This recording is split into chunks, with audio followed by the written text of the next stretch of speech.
mga amigo, amiga. Gagawa rin ng turon. Lalagyan natin ng konting sugar para masarap.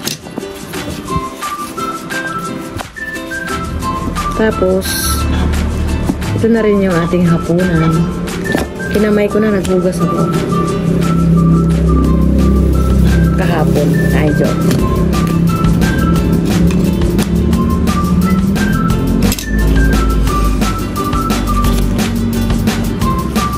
Huwag kalimutang mag-subscribe sa ating YouTube. Mima, ang mamang probinsyana.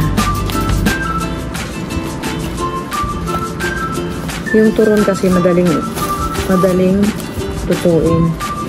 Tsaka, kayang-kaya ang halaga. Ito, ang nagastos lang natin dito ay kasama sugar, tapos yung wrapper, saka yung saging, 80 pesos lang.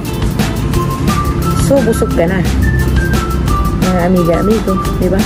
Kasi bibili ka ng mga meriendang mahal.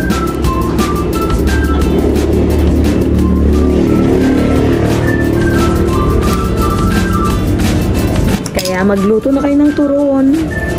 Mga amigo-amiga.